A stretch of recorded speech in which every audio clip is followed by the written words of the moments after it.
Хайнатри амар амлан гэрье. За засгийн газрын хоорондын хэлтсэрийг бол дэмжиж байгаа. Одоо хөрш орнууд олон жилийн түүхтэй. Тэгэхээр энэ өмч хөрөнгийн асуудлаа цэгцлэх ёстой нь бол яхахгүй хийх ёстой ийм ажлын нэгэ. Тэгэхээр энэ дээр энэ хэлтсэр дээр ба хэлтсэрийн төсөл дээр байгаа өндөр хит хитэн санал хэлэх гэсэн.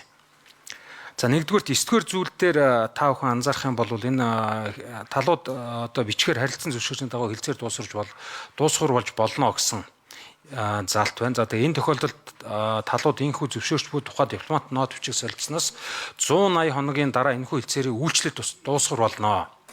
Залгаад дуусгар болсон ч гэсэн одоо дараагийн хэлцээр байгуултал өмч хөрөнгө нь одоо ямар нэгэн хугацаагүйгээр газрын ашиглах эрх тэгээ объектууд нь бол одоо нөгөө талдаа байна гэсэн ийм заалт орсон байна. Тэгэхээр энэ дээр зарчмын ийм санал гаргаж байна.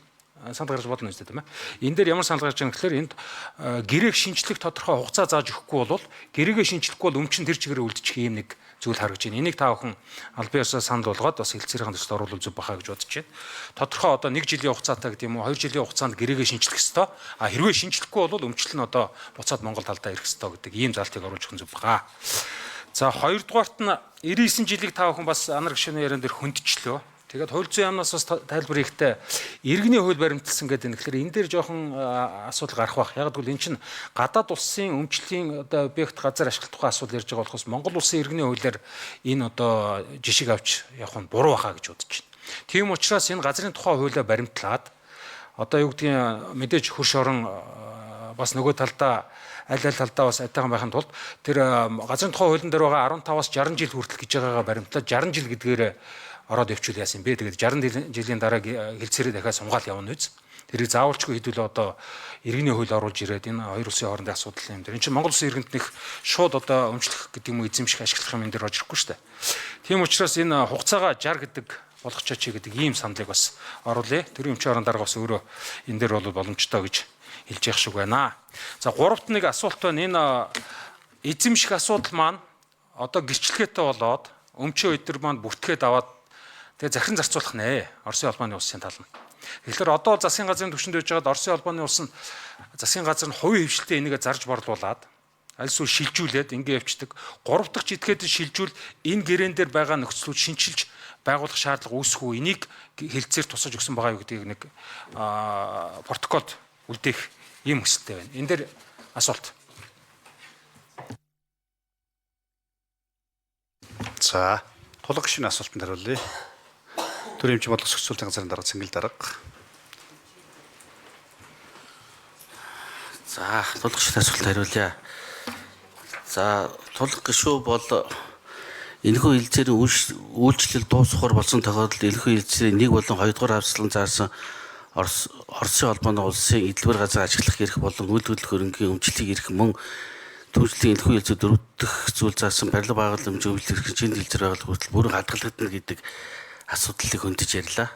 Тэгэхээр энэ дээр бол тодорхой хугацаа тавьж өгч болно гэж үзэж байна. Энийг бид бас манай одоо их хурл ийм одоо санал гаргасан учраас одоо бид нар тухайлбал одоо бид нар нөгөө хэлцээр байгуулах эрхээ авах гэж байгаа тийм. Тэгэхээр энэ дээр бол энийг бол хөндөж тавьж болох байх гэж бол бид харж байна. За нөгөө нэг гэхдээ бид энийг яг ч ингэж оруулсан бэ гэхээр бол хэлцээр дээр бол одоо холбогдох эдлбэр газрыг цаашид ажиглахад өгслийг талууд 99 жилийн хугацаа дуусахаас 2 жилийн өмнө хэлцээ хийх замаар тодорхойлно гэдээ оруулсан. Өөрөөр хэлбэл хугацаа дуусахаас 2 жилийн өмнө дараагийнхаа асуудлыг сунгах хэсэг тухайн асуудал одоо ярина шүү гэдэг ийм заалт оруулсан. Ингэж орцсон учраас ардталт нь бол хугацаа тавиагүйгээр ингэж явцсан нэг юм байгаа юм. Гэтэ таны саналыг бол бас Оросын талд бол тавих бүрэн болцоотой гэж үзэж байна. Баярлалаа. Ер нь бол нөгөө бусдад ингээд дараа нь ингээд зарж өрөх, шилжүүлэх тийм юмыг бол ерөнхийдөө бол энэ хэлцээр бол хоригдсан байж байгаа. За баярлалаа. Юу лээ? За Батүлж дараа тархилж.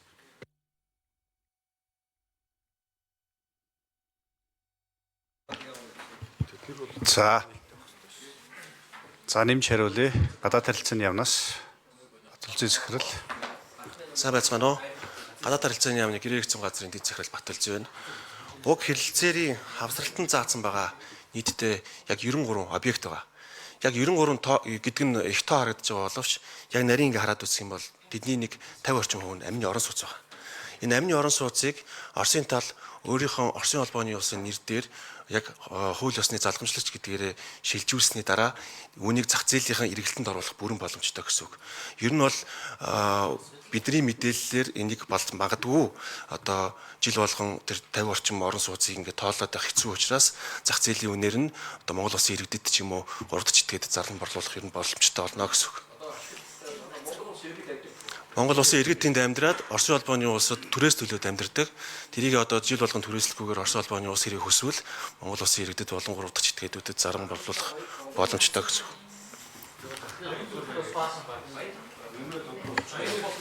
За тулга гишүүн нэмж тодруулъя. За тэгэхээр хилцээрийн дагуу бол энэ 3 дахь этгээд шилжүүлж болохгүй. Ялангуяа би бол газар ашиг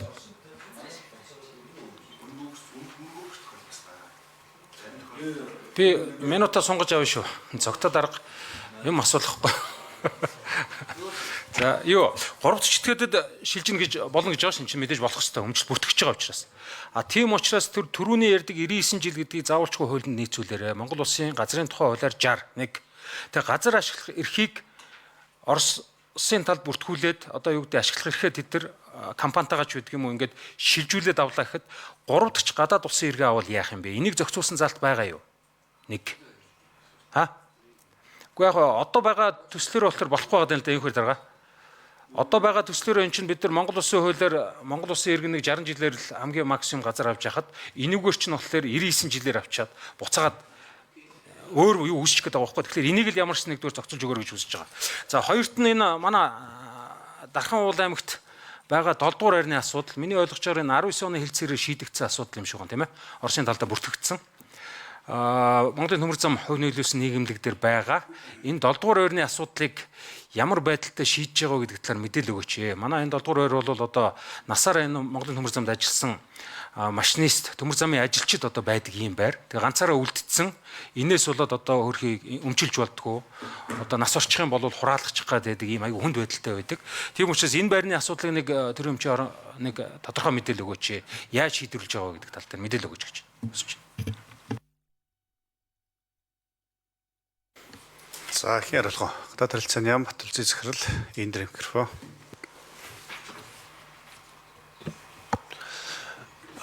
Гэрээхцэн газрын дэд захирал Бат Улсын одоо тулга гишүүний эхний асуултанд хариулъя.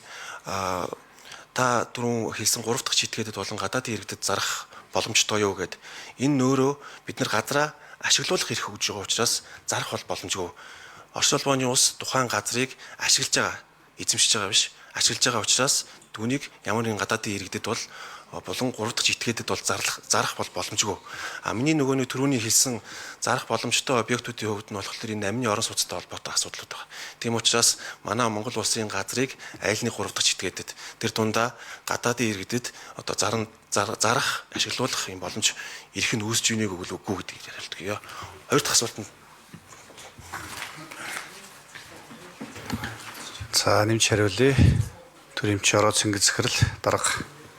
За ер нь эд үйл хөдлөхөөргөдөө зарим нь газартай зарим нь газаргүй шүү дээ. Тэрүүгээр ялгадана. За тэр Дархан уул аймгийн 7 дугаар байрны оршин суугчид бол удаа дараа бол асуудал тавьсан. За энийг бол бид ажлын хэсгийн шугамаар Оросын талд бол албан ёсоор ажлын хэсгээр бол хилцэх асуудал дотор оролцсон байж байгаа. За ингээд Оросын тал тодорхой хугацаа аваад энэ асуудлыг одоо Оросынхаа тал танилцуулсан байлээ. За ингээд Оросын одоо засгийн газрын зүгээс ямар хариу өгсөн бэ гэхээр бол 19 оны 1-р тарааш дээр энэ Оросын холбооны улсад бүртгэлтэйгээр гарсан. За энэс хойш бол одоо иргэдэн санал тавиад байгаа тийм үү. Тэгэхээр бол шууд одоо үн төлбөргүй өгөх асуудал бол энэ удаа яригдахгүй. Гэхдээ бид одоо маш бололцооны үнээр худалдъя. Тэгэхээр энэ та бүхэн энэ болцооны үнээр худалдах бид нар санал тавья. Энийг та нар одоо худалдаад аваач. Тухайлбал Улаанбаатар төмөр зам энийг авч болно шүү дээ. Яг тэгэхээр Улаанбаатар төмөр замыг л одоо хүмүүст энэ амьдарч ирсэн. Тийм учраас энэ асуудал гэхдээ үнийн санал ирүүлэхдээ маш боломжтой санал ирүүлсэн. Бид энийг Улаанбаатар төмөр замд албан ёсоор болон албан бусаар одоо бас энэ асуудлыг хэрлэн дарахад бол уламжилсан. Тэгээ энэ нөгөө ганц хэрлэн даргын өөрийнх нь одоо шийдэх асуудал биш. Нөгөө совет дээр танилцуулагдаад тэн дээр нэг жахан дэмжлэг аваагүй мó гэж би ойлгосон. Гэтэ энэ асуудлыг бид бол орхиогоогоо цааш нь ахиж ярина. Тий. За баярлалаа. За баярлалаа. За гишүүд асуулт сууж хариулт авч туу. За